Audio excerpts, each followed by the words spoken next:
ஏம்மா ஐயோ sorry coach. ரொம்ப டயர்ட் ஆயிட்டீங்களா? ரொம்ப டயர்ட் ஆயிட்டேன்னு இல்லை, இந்த இடம் என்ன ரொம்ப டயர்ட் ஆக்கிடுச்சு. ஓகே, என்ஜாய் பண்ணீங்களா செஷன்?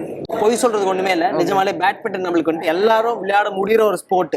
ஓகே, அதனால என்னால விளையாட முடிஞ்சானு தெரியல. பட் நிஜமாலே சொல்ல போனா எனக்கு தெரிஞ்ச நாலேஜ் விட ஒரு ப்ரொஃபஷனல் நாலேஜ் நீங்க எனக்கு கொடுத்த மாதிரி எனக்கு ஒரு ஃபீல் இருந்துச்சு. அதாவது எல்லாமே புரிஞ்சுதா? கற்றுக் கொடுத்தது எதுவுமே நான் மறக்கவும் மாட்டேன் சார். ஆமா, அந்த மாதிரி ஒரு கேட்டகரி தான் நான். அதுவும் நல்ல ஒரு குரு வேற எனக்கு கிடைச்சிட்டாங்களா, எப்படி மறப்பேன்? நீங்களே சொல்லுங்க. நான் உங்களுக்கு முன்னாடியே சொல்லியிருந்த மாதிரி வார்ம் அப் பண்ண மாதிரியே நம்ம வார்ம் டவுன் பண்ண போறோம்.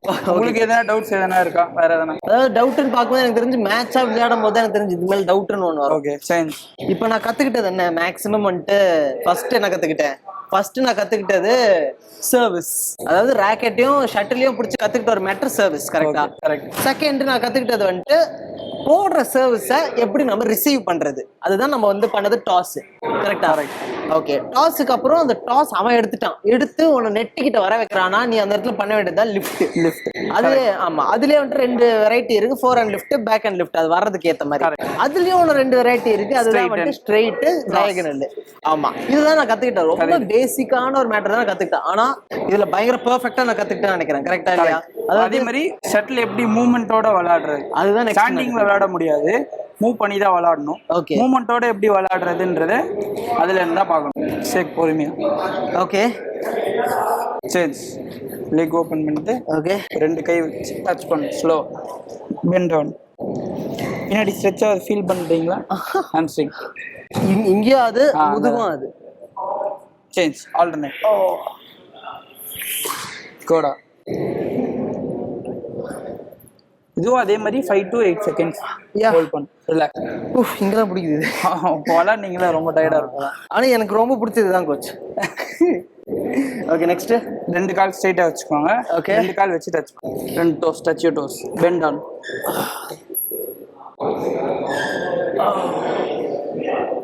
பொறுமையா. ஓகே, சரி. ஓகே, அப்படியே child pose alternate.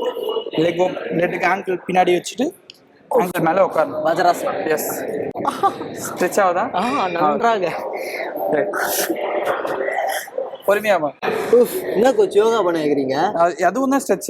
Okay okay. ஸ்போர்ட்ஸை யாரெல்லாம் விளையாடலாம் அப்படின்ற ஒரு கேள்வி இருக்கு. பேட்மிண்டன். ஆமா, ஏன்னா இப்ப குழந்தைங்க விளையாட முடியுமான்னு கேட்டா நான் விளையாடுறத பாத்திருக்கேன். கண்டிப்பா. பெரியவங்க விளையாட முடியும்னு பார்த்தா அதையும் நான் பாத்திருக்கேன். அதாவது எந்த ஏஜ் கேட்டகரியுமே இதை விளையாட முடியாதுன்னு நான் பார்த்ததே இல்லை. அப்ப அந்த மாதிரி ஏதாச்சும் இருக்கா? நீங்க ப்ரொஃபஷனலா ஸ்டார்ட் பண்ணணும்னா அது தேவை. ஒரு பசங்களுக்கு ஒரு நம்ம என்ன சொல்லி கொடுக்குறோன்றத ஒரு மெச்சூரிட்டி அவங்க புரிஞ்சுக்கிட்டு எது பண்ணணும் எது பண்ணக்கூடாதுன்றது அவங்களுக்கு தெரிய வரும். அந்த புரிதல் தன்மை. ஆமா, தேவை. அது அந்த ஏஜ் வந்து கொஞ்சம் ஒரு பெட்டரான ஏஜா இருக்கும். அதுக்கு முன்னாடி ஸ்டார்ட் பண்றவங்களும் இருக்காங்க. ஏர்லியா கூட ஸ்டார்ட் பண்ணுவாங்க. எவ்வளவு சீக்கிரம் ஸ்டார்ட் பண்றோமோ நல்லது. ஆனா அந்த ஏஜ் வந்து கொஞ்சம் கரெக்டான ஏஜா இருக்கும். புரியுது. பசங்களுக்கு வந்து நம்ம மறக்கவே மாட்டாங்க. அதே மாதிரி நீங்க கன்சிஸ்டன்டா பண்ணிட்டே இருக்கும். நடுவுல பிரேக் விட்டாலுமே அது வந்து திருப்பி கேப் 3% ஸ்டார்ட் பண்ற மாதிரி இருக்கும். ஸ்டார்ட் பண்றத கண்டினியூஸா கன்சிஸ்டன்டா பண்ணிட்டே இருந்தீங்கன்னா ப்ரொஃபஷனல். அவ்வளவுதான். அதுக்கு பேர் தான் ப்ரொஃபஷனலிசம். அதுதான் ப்ரொஃபஷனல். Correct coach. ப்ளஸ் அதோட ஃபிட்னஸ் வந்துரும். உங்களுக்கு வெறும் பேட்மிண்டன் மட்டுமே வராது. கரெக்ட். அதுக்கான பாடி ட்ரைனிங், மார்னிங் வந்து ஃபிட்னஸ் பண்ணனும், ஸ்ட்ரெngth ட்ரைனிங் பண்ணனும். அதே மாதிரி டயட், அது ரொம்ப மெயின். கரெக்ட்டான ஃபுட் எடுத்துக்கணும். ஆமா, வெளிய நிறைய சாப்பிட ஜங்க்லாம் கம்மி பண்ணிக்கணும். அதனால அதுதான் ப்ரொஃபஷனல்ன்றது எல்லாத்தையும் தான் மீன் பண்ணுவாங்க. புரியுது. வெறும் பேட்மிண்டன் ட்ரைனிங் பண்றது, ஃபெதர்ல ட்ரைனிங் பண்றது அது மட்டும் கிடையாது. ஃபிட்னஸ், டயட், அப்புறம் மைண்ட். ஓகே, மைண்ட் ரொம்ப ரொம்ப ரொம்ப ஸ்ட்ராங்கா இருக்கணும். மென்டலி ஸ்ட்ராங்கா இருக்கணும். ஆமா, மென்டல் ஃபிட்னஸ் இது ரொம்ப ரொம்ப முக்கியம். ஓகே, பிசிக்கல் ஃபிட்னஸ் மட்டும் இல்லாம மென்டல் ஃபிட்னஸ் எக்ஸாம்பிள் எப்படி சொல்லுவோம்னா, இப்போ வந்து விளையாடிட்டே இருக்கீங்கன்னு வச்சுக்கோங்க. நீங்களும் ஒரு 10 ஷாட்ஸ் கண்டினியூஸா விளையாடுறீங்க, அவனும் 10 ஷாட்ஸ் விளையாடுறான். ஓகே, நம்ம என்ன பண்ணணும், நம்மளோட ஃபோக்கஸ் வந்து விளையாடிட்டே இருக்கணும். கொஞ்ச நேரத்துல என்னடா 10 ஷாட் விளையாடிட்டே இருக்கான், சரி நம்ம வேற எதுனா ட்ரை பண்ணலாம், நம்மளால விளையாட முடியாதா, நம்மளோட ஹோப் வந்து கம்மியாகும் மைண்ட்ல.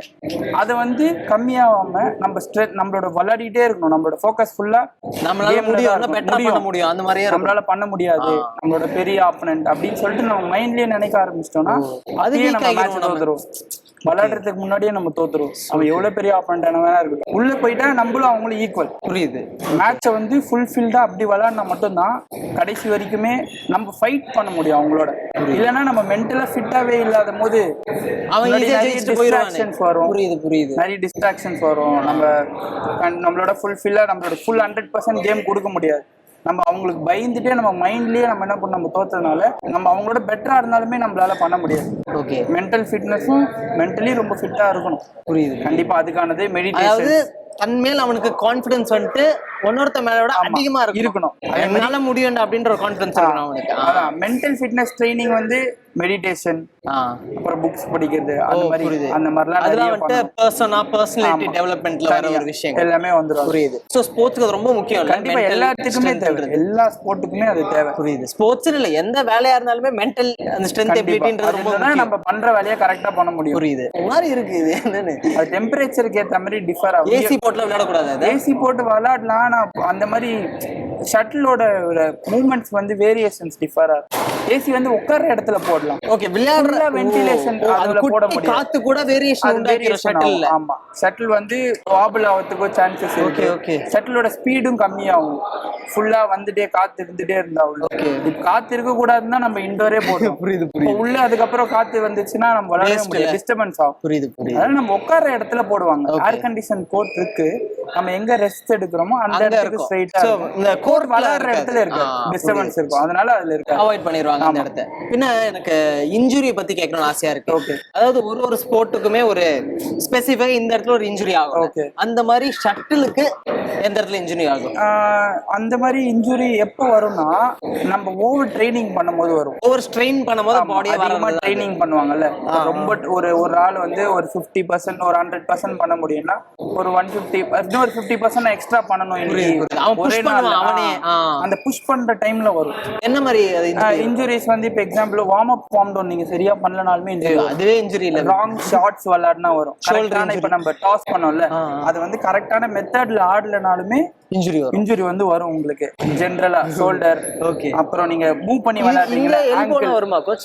அத நம்ம ராங் ஷாட்ஸ் யூஸ் பண்ணா வரும் கண்டிப்பா. அத எனக்கு லைட்டாவே முட்டி வீக் கோச். ஓகே. அப்ப எனக்கு இன்னைக்கு விளையாண்டதுக்கு அப்புறம் எனக்கு லைட்டா அத முட்டி வலிக்குது. வேற எதுவும் இருக்காது. இது நீங்க புதுசா ரொம்ப நாள் கழிச்சு இப்ப இந்த புது ஆக்டிவிட்டி பண்றீங்க. அதனால அதுல டிஃபரன்ஸ் இருக்காது. ஓகே. அப்படின்னும் போது நீங்க கண்டினியூஸா அதுக்கேத்த மாதிரி தான் அதுலதான் அந்த ஃபிட்னஸ் ப்ளே பண்ணும். எல்லா மசிலையும் ட்ரெயின் பண்ணி வைக்கணும். நீங்க பண்ண போற இன்ஜுரி கம்மியாகும் பேசிக்கலி. அப்ப கம்மியாகும். நீங்க அந்த இன்ஜுரி பத்தி பிரஷர் பண்ண தேவை.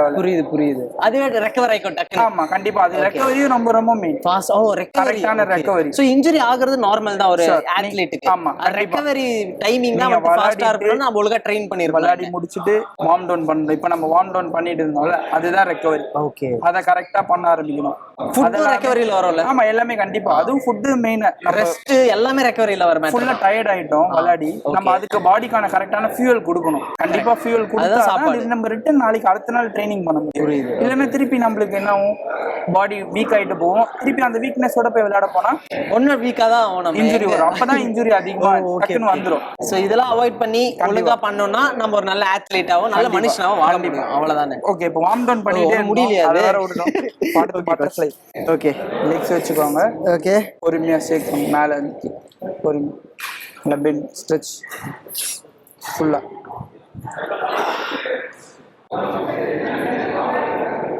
சேஞ்ச் என்ன பண்ண போறோம்? அப்படியே கோப்ரா பின்னாடி இருந்து மேல ஸ்ட்ரெச் பண்ணுவோம்ல. நம்ம பேக் ரிலீஸ் பண்ணுவோம்.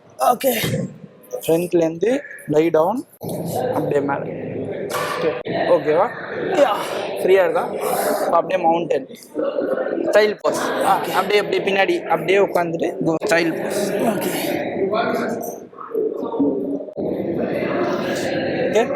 அப்படியே மவுண்டன். ஓகே. புரிஞ்சுச்சா?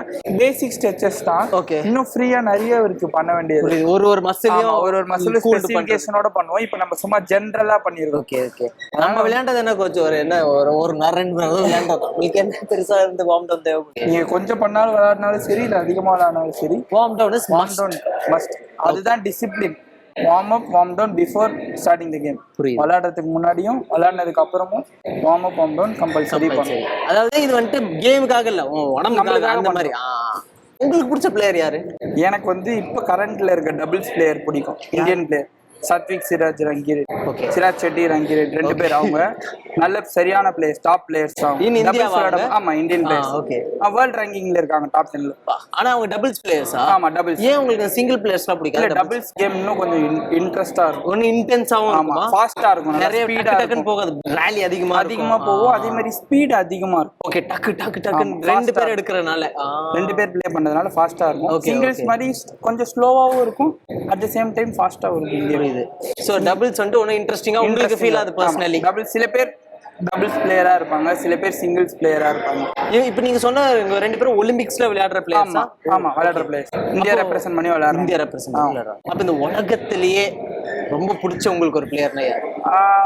வேர்ல்டுலேனா லிண்டன் லீ சாங்வே. அவங்க சைனீஸ் பிளேயர், ஒருத்தர் மலேசியா பிளேயர். ஓகே. அவங்க சிங்கிள்ஸ் பிளேயர் தான். லெஃப்ட் ஹேண்டர் ஒருத்தர், ரைட் ஹேண்டர் ஒருத்தர். ஓ, அவங்க டபுள்ஸ் விளையாடுவாங்களா? கோட்னு சொல்லலாம் பேட்மிண்டன். அவங்க வந்து செஞ்சு விட்டுருவாங்க யாரா? சம சிங்கிள்ஸ் அவங்க 2 பேருமே. அதாவது டீமா இப்போ நீங்க ரைட் ஹேண்டர், நான் லெஃப்ட் ஹேண்டர் மாதிரி. அவங்க ஆப்போனன்ட் சிங்கிள்ஸ். அவங்க தான் இப்போ லெஜெண்ட் ஆப்போனன்ட் எப்படி சொல்லுவாங்க. இவங்க வேற கண்ட்ரி, அவங்க வேற கண்ட்ரி. ஓ, வேற வேற ஆள். ஆமா, வேற வேற கண்ட்ரி. 2 பேருமே பிடிக்கும். பர்சனலி உங்களுக்கு அவங்க 2 பேரும் கொஞ்சம் லவ் இருக்கு. லெஜெண்ட்ஸ். ஆமா, அவங்க 2 பேரும் பிடிக்கும். Okay okay, super coach. அதாவது எனக்கு இவ்வளவு நாலேஜ் நீங்க தந்தது வந்துட்டு நிஜமாலே சொல்ல போனா நான் ரொம்ப வந்துட்டு ஹாப்பியா ஃபீல் பண்றேன். ஷூர். அதாவது நீங்களும் ஒரு காலத்துல ஸ்டூடெண்டா இருந்தீங்க. உங்களை பார்த்தாலும் உங்களுக்கு என்ன அந்த அளவுக்கு ஏஜ் இருக்காது. என்ன ஏஜ் ஆகுது உங்களுக்கு? 24. Same age. ஹலோ. அப்படின்றப்போ நீங்க வந்துட்டு இவ்வளவு தெளிவா எனக்கு வந்துட்டு ஒரு பிகினருக்கு நீங்க கத்து கொடுத்தீங்க பாத்தீங்களா? அதாவது என்னால இந்த டைம் பீரியட்ல இவ்வளவுதான் கத்துக்க முடியும்னு தெரிஞ்சு இவ்வளவுதான் நீங்க கத்து கொடுத்தீங்க. அதை மீறி ப்ரொஃபஷனலுக்குலாம் நீங்க போகவே இல்லை. ஏன்னா தெரியும் தம்பி இதெல்லாம் முடிச்சாதான் அங்க போக முடியும். நீங்க புரிய வச்சுட்டீங்க ஸ்டார்டிங். சோ நான் இதை ரொம்ப ஒழுக்கமா உருப்படியா கத்துக்கிட்டேன் நான் நம்புறேன். கண்டிப்பா நீங்களும் அது நல்லதான் பண்ணீங்க. ஓகே, ரொம்ப நன்றி. அப்ப எனக்கு ரொம்ப ரொம்ப ஹாப்பியா இருக்கு உங்க கூட நான் டைம் ஸ்பெண்ட் பண்ணதுக்கு. இவ்வளவு நேரம் எனக்கு வந்துட்டு இவ்வளவு பெரிய ஒரு விஷயத்தை நீங்க வந்துட்டு சொல்லி கொடுத்தீங்க. அதாவது நீங்க வந்துட்டு எவ்வளவு வருஷமே கத்துக்கிட்டு வந்திருப்பீங்க, அது நீங்க இவ்வளவு நாள் எனக்கு வந்துட்டு புரிய வச்சதுன்றது வந்து ஒரு பெரிய விஷயம். I am really happy to be with you this time. Thank you so much coach. நம்ம பேட்மிண்டன் வெற்றிகரமா ஒரு பிகினருக்கு என்ன தேவையான விஷயத்தை கரெக்டா கத்துக்கிட்டோம். அப்ப இதே மாதிரி அடுத்த வாரம் நம்ம மூளைக்கும் உடம்புக்கும் அழகா ஒரு விஷயத்த நம்ம கத்துக்கிறதுக்கு நான் ரெடியா இருக்கேன். நம்ம அடுத்த வாரம் சந்திப்போம். Bye by.